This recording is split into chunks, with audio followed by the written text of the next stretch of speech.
Les damos la bienvenida a este intercambio de perspectivas sobre un tema, la verdad, de gran relevancia médica y también personal. Hoy nos vamos a centrar en las pruebas genéticas para conocer el riesgo hereditario de padecer cáncer, su papel, sus beneficios y, bueno, también sus posibles complicaciones. Queremos explorar juntos una pregunta que yo creo que es fundamental. ¿Hasta qué punto son estas pruebas una herramienta realmente útil y recomendable? No solo para quienes ya tienen, digamos, antecedentes familiares conocidos, sino quizá para la población en general. Nuestra conversación, que quede claro, se apoya en información rigurosa de fuentes expertas en genética y oncología, como el Instituto Nacional del Cáncer de Estados Unidos y los Centros para el Control y la Prevención de Enfermedades, los CDCs. Desde mi punto de vista, estas pruebas genéticas representan un avance valioso, capaz de proporcionar información que puede ser crucial para prevenir, detectar precozmente y personalizar el tratamiento del cáncer. Y bueno, mi perspectiva es que si bien reconozco, por supuesto, su utilidad en situaciones clínicas muy concretas, debemos ser cautos con su uso más generalizado.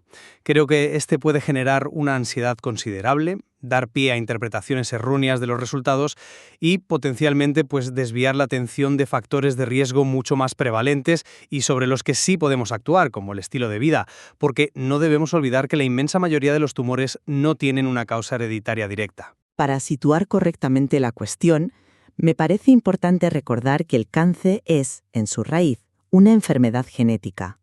Se produce por alteraciones en los genes que regulan funciones celulares esenciales, como el crecimiento, la división y, la muerte programada de las células.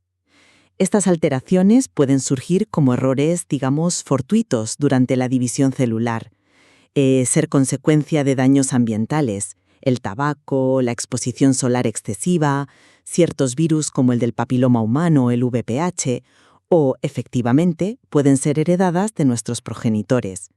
Es cierto que la mayoría de los cánceres aparecen por una suma de estos cambios a lo largo de los años, lo que a veces llamamos cánceres esporádicos. Sin embargo, se calcula que entre un 5 y un 10% más o menos de todos los casos de cáncer sí se deben a mutaciones genéticas específicas de alto riesgo que hemos heredado. Las pruebas genéticas son la herramienta que nos permite precisamente identificar estas mutaciones hereditarias concretas. Las más conocidas quizás sean las de los genes BRCA1 y 2, ligadas a un mayor riesgo de cáncer de mama y ovario, o las asociadas al síndrome de Lynch, que incrementa el riesgo de cáncer colorectal y otros tumores. Conocer si se porta una de estas mutaciones tiene consecuencias prácticas, la verdad, muy relevantes. Permite, por ejemplo, iniciar programas de cribado o detección precoz a edades más tempranas o con mayor frecuencia de lo habitual. Abre la posibilidad de considerar medidas activas para reducir el riesgo, como fármacos preventivos o incluso cirugías profilácticas en casos muy seleccionados. Ayuda a tomar decisiones informadas sobre el estilo de vida, puede ser clave para orientar el tratamiento oncológico si la enfermedad aparece, algo especialmente importante en tumores como el de ovario, el de páncreas, el cáncer de mama triple negativo, el colorectal de inicio precoz o el cáncer de próstata metastásico. Y un aspecto fundamental, permite alertar a otros familiares directos sobre su posible riesgo y la opción de que ellos también se realicen las pruebas. Hoy en día, además, no solemos analizar un único gen, sino que utilizamos paneles multigénicos que estudian varios genes relevantes a la vez, proporcionando una visión, digamos, más completa del perfil de riesgo hereditario. Admito, sí, sin reservas, la importancia capital de estas pruebas en escenarios clínicos bien definidos. Son herramientas fundamentales en el diagnóstico y manejo de ciertos cánceres específicos. Pienso ahora en el cáncer de mama en varones, el cáncer de ovario, el de páncreas y, por supuesto, cuando ya se conoce la existencia de una mutación concreta en la familia. Ahora bien, es crucial mantener la perspectiva global. La inmensa mayoría de los cánceres, entre el 90 y el 95%, son esporádicos, no obedecen a una única mutación heredada de gran impacto, sino a esa acumulación paulatina de alteraciones genéticas a lo largo de la vida, fruto de errores celulares espontáneos o de la exposición continuada a factores ambientales. Si ponemos un énfasis quizá desmedido en las pruebas de riesgo hereditario, corremos el riesgo de minimizar la importancia de los factores de riesgo modificables, tabaco, dieta inadecuada, sedentarismo, exposición solar sin protección, que afectan al conjunto de la población y sobre los que sí tenemos capacidad de intervención a gran escala. Además, no podemos pasar por alto los inconvenientes y riesgos inherentes a estas pruebas. Generan un estrés psicológico y una ansiedad innegables, sobre todo ante un resultado positivo. O quizá peor, fíjate ante lo que se conoce como una variante de significado incierto, o VSI. Es decir, una alteración genética cuyo impacto real sobre el riesgo de cáncer aún no comprendemos bien, lo que sume a la persona en una incertidumbre prolongada y angustiosa. Por otro lado, un resultado negativo puede crear una falsa sensación de seguridad, particularmente si es lo que llamamos no informativo. Esto ocurre cuando no se detecta la mutación familiar específica que se buscaba, pero el riesgo derivado de la historia familiar sigue existiendo. También existen preocupaciones legítimas sobre la privacidad de esta información tan sensible y el potencial de discriminación, aunque hay leyes protectoras, como la ley GINA en Estados Unidos, ya veremos que tienen limitaciones significativas, por ejemplo, no suelen cubrir seguros de vida o de incapacidad. A esto hay que sumar el coste económico y la accesibilidad, tanto de las pruebas como del imprescindible asesoramiento genético especializado. Y finalmente, existe un riesgo nada desdeñable de mala interpretación, agravado por la proliferación de pruebas genéticas ofertadas directamente al consumidor, las conocidas como pruebas caseras. Estas a menudo son incompletas, no vienen acompañadas del necesario asesoramiento experto y pueden llevar a decisiones sanitarias, equivocadas. Es revelador que la FDA estadounidense solo haya aprobado una de estas pruebas directas al consumidor para 3 variantes muy concretas de los genes BRCA, frecuentes en población de origen judío askenazí, ignorando cientos de otras variantes relevantes en la población general. Entiendo perfectamente esas inquietudes, de verdad, pero permíteme ofrecer una visión algo distinta sobre el primer punto que mencionas, esa tensión entre la utilidad de la información y la ansiedad o la incertidumbre de las variantes de significado incierto, las BSI. Es verdad que enfrentarse a un riesgo genético puede causar desasosiego inicial, claro que sí. Sin embargo, yo sostengo que la información contrastada es una forma de poder. Permite a las personas tomar medidas preventivas activas, decisiones informadas que, en muchos casos, pueden literalmente salvar vidas o mejorar significativamente el pronóstico. Y aquí el asesoramiento genético no es un complemento opcional, es una parte integral indispensable del proceso. Un buen profesional de la genética clínica ayuda precisamente a manejar esa ansiedad, a contextualizar los resultados y a entender qué significa realmente una BSI. Yo diría, indiscutible en grupos de riesgo bien identificados, como las familias con síndromes hereditarios conocidos o poblaciones específicas, como el ejemplo que citabas de las personas con ascendencia judía askenazí y ciertas variantes BRCA, donde la probabilidad de encontrar una mutación es mayor y las pautas de seguimiento están claramente establecidas. Comprendo el argumento de que la información es poder, claro, pero no podemos infravalorar la carga psicológica real y a menudo prolongada que suponen la ansiedad y la incertidumbre generadas por estas pruebas, en especial las BSI. Una BSI coloca a la persona y a su familia en un limbo angustioso que puede durar años. Y reitero mi preocupación por los resultados negativos no informativos, aquellos que no encuentran la mutación familiar buscada, pero que no eliminan el riesgo basal de esa familia. Estos pueden llevar peligrosamente a una falsa tranquilidad y a relajar las medidas de prevención o detección precoz que seguirían estando indicadas por la historia familiar.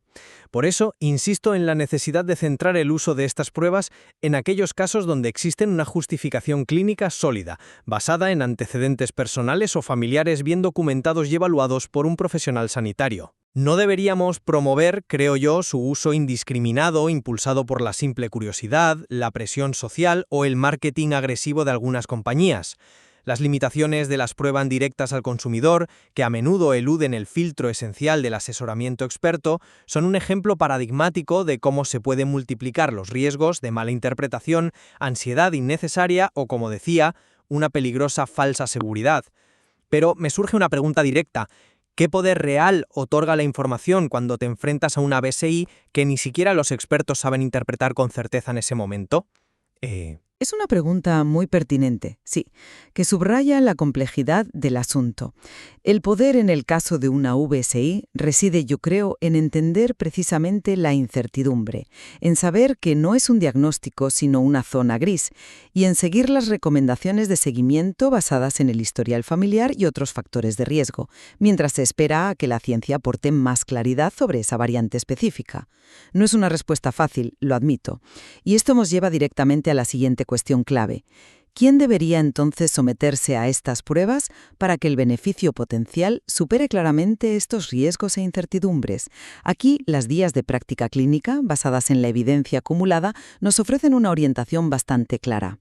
Recomiendan considerar las pruebas genéticas en personas diagnosticadas con ciertos tipos de cáncer independientemente de su historia familiar. Hablamos, como ya mencioné antes, del cáncer de ovario, de páncreas, de mama, triple negativo, el cáncer colorectal diagnosticado antes de los 50 años, el cáncer de próstata metastásico o el cáncer de mama en varones. En estas situaciones, identificar una base hereditaria puede tener implicaciones directas en las opciones terapéuticas. Además, las pruebas están claramente indicadas cuando existe una historia familiar, digamos, llamativa. Un cáncer diagnosticado a una edad inusualmente temprana, por ejemplo, cáncer de mama antes de los 45-50 años. Varios familiares afectados por el mismo tipo de cáncer o por combinaciones específicas que sugieren un síndrome hereditario, como la asociación de cáncer de mama y ovario o de colon y endometrio en la misma rama familiar. Por eso, el primer paso, fundamental y al alcance de cualquiera, es recopilar de forma detallada el historial médico familiar. Preguntar a padres, madres, hermanos, hermanas, hijos, hijas, tíos, tías, abuelos, sobre los casos de cáncer en la familia, el tipo de tumor y la edad al diagnóstico. Son estos datos los que permiten al médico o al asesor genético valorar si las pruebas pueden ser pertinentes en un caso concreto. Estoy completamente de acuerdo en que para esos grupos específicos que has detallado, personas con ciertos diagnósticos oncológicos o con historiales familiares muy sugerentes de un síndrome hereditario, las pruebas genéticas son una herramienta valiosa y en muchos casos indispensable. El beneficio clínico está claramente establecido, sí. Mi principal objeción es contra la tendencia que a veces se percibe a extender su uso más allá de estas indicaciones bien fundamentadas. Para la población general o para individuos con historias familiares poco significativas o con algunos casos de cáncer dispersos sin un patrón claro, el rendimiento diagnóstico de estas pruebas, es decir, la probabilidad de encontrar una mutación hereditaria relevante, es generalmente bajo, muy bajo. Y es en estos escenarios donde los riesgos que hemos venido comentando, la ansiedad generada, el coste económico, la posibilidad de obtener resultados inciertos como las BSI o los negativos no informativos y el riesgo de mala interpretación, pueden fácilmente superar a los beneficios potenciales. No debemos olvidar algo fundamental. La agregación de casos de cáncer en una familia no siempre se debe a una única mutación hereditaria de alto impacto.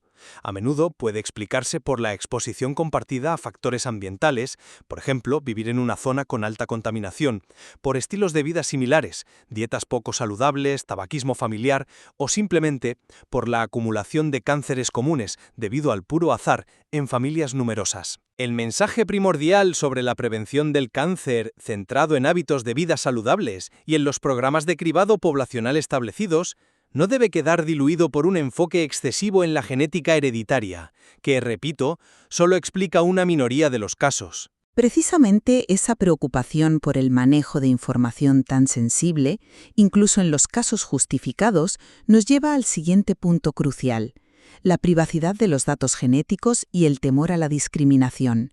Es una inquietud, la verdad, muy comprensible que puede frenar a algunas personas. Sin embargo, es importante señalar que existen marcos legales diseñados para proteger a los ciudadanos. Por ejemplo, en Estados Unidos, la Ley de No Discriminación por Información Genética, conocida como GINA de 2008, junto con la normativa de privacidad de la Ley HIPAA, ofrecen un nivel de protección considerable.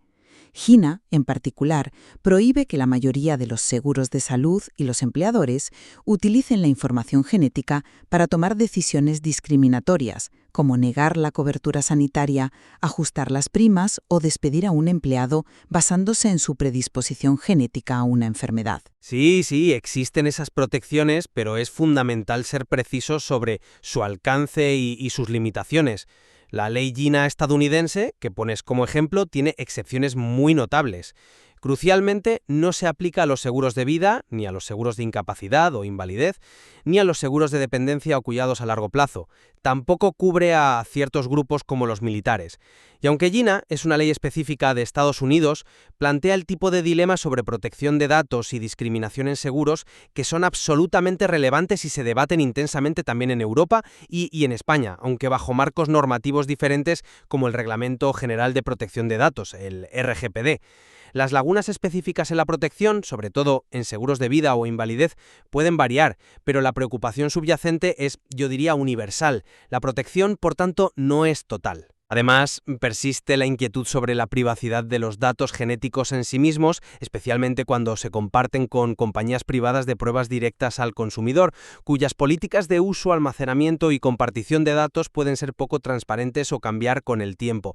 Este temor real a la discriminación, aunque esté parcialmente mitigado por la legislación existente, puede actuar como una barrera disuasoria, impidiendo que personas que sí se beneficiarían de las pruebas, pues no se las realicen. Me pregunto, ¿no crea esta brecha de protección, especialmente en seguros que son vitales, un obstáculo significativo para la toma de decisiones informadas sobre la salud genética personal y familiar? Y esto refuerza, una vez más, la importancia crítica del asesoramiento genético. Considero que es, o al menos debería ser, una parte inseparable y no negociable del proceso de pruebas genéticas para riesgo hereditario. Idealmente, este asesoramiento debería producirse tanto antes de realizar la prueba como después de recibir los resultados. Antes, para realizar una evaluación detallada y rigurosa de la historia personal y familiar, para discutir claramente los objetivos de la prueba, sus alcances y limitaciones, los posibles tipos de resultados, positivo, negativo, VSI y sus implicaciones, los riesgos y beneficios concretos en ese caso particular y, las alternativas disponibles. Y después, para interpretar correctamente el resultado obtenido en su contexto clínico y familiar, discutir las recomendaciones de manejo médico y seguimiento y abordar las consecuencias psicológicas y las implicaciones para otros miembros de la familia. Este proceso debe ser guiado por un asesor genético cualificado o por otro profesional de la salud con formación y experiencia específica en genética del cáncer. Coincido plenamente en la centralidad del asesoramiento genético. Sin un acompañamiento experto, las pruebas genéticas pierden gran parte de su valor clínico y, peor aún, aumentan exponencialmente los riesgos de confusión, ansiedad y decisiones inadecuadas. Mi preocupación, sin embargo, radica en la accesibilidad real a este tipo de asesoramiento especializado. Conseguir una cita con un genetista clínico o un asesor genético cualificado puede ser complicado en algunas áreas geográficas o sistemas de salud y puede implicar costes adicionales que no todos los seguros o sistemas públicos cubren de forma universal o ágil. Y aquí volvemos al problema recurrente de las pruebas directas al consumidor. A menudo, precisamente, eluden este paso crucial del asesoramiento personalizado o lo sustituyen por recursos online genéricos, chatbots o consultas telefónicas muy breves y estandarizadas, que no pueden sustituir una evaluación individualizada. Esta carencia de una guía experta y accesible agrava todos los problemas que hemos ido desgranando, magnifica la ansiedad ante resultados inciertos, dificulta la correcta interpretación de BSI o de resultados negativos, no informativos, y puede llevar a tomar decisiones precipitadas o erróneas sobre la propia salud o la de los familiares. Para recapitular mi posición, considero que las pruebas genéticas destinadas a identificar el riesgo hereditario de cáncer son una herramienta médica poderosa y cada vez más precisa. Cuando se utilizan adecuadamente, claro está, ofrecen información personalizada que puede ser verdaderamente vital para individuos y familias con un riesgo elevado. Esta información guía de forma eficaz la prevención, permite una detección más temprana y ayuda a tomar decisiones de tratamiento más ajustadas. Aunque conocer el propio riesgo puede ser inquietante al principio, este conocimiento, creo yo, faculta para tomar acciones proactivas por la propia salud. Y el primer paso ineludible, insisto, es que cada persona conozca y comparta su historia médica familiar completa con su médico de referencia. Esa es la base sobre la que construir cualquier decisión posterior relativa a las pruebas genéticas. Desde mi perspectiva, y resumiendo, si bien estas pruebas son ciertamente indispensables en escenarios clínicos bien definidos y para familias con síndromes hereditarios ya identificados, debemos ser muy conscientes de sus limitaciones inherentes. La incertidumbre que rodea algunos resultados como las VSI, la ansiedad que pueden provocar y sobre todo el hecho incontestable de que la gran mayoría de los cánceres no tienen una causa hereditaria directa, exigen un enfoque prudente, selectivo y siempre basado en la evidencia clínica. Es absolutamente vital contar con un asesoramiento genético experto antes y después de la prueba y evitar la sobreinterpretación o el uso inapropiado de los resultados, especialmente los que provienen de pruebas realizadas fuera de un entorno clínico supervisado. Y no debemos permitir que el foco en la genética hereditaria eclipse la importancia fundamental de los factores ambientales y del estilo de vida, que siguen siendo las claves principales para la prevención del cáncer en el conjunto de la población. En cualquier caso, sí parece claro que evaluar los antecedentes personales y familiares de cáncer constituye un primer paso esencial para cualquier persona preocupada por su riesgo. Totalmente.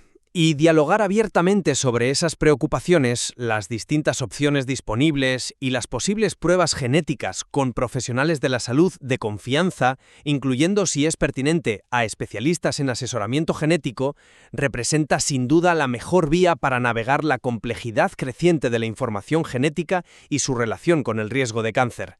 El material de origen en el que hemos basado esta conversación ofrece, por supuesto, muchos más detalles para quien desee profundizar en estas cuestiones tan relevantes.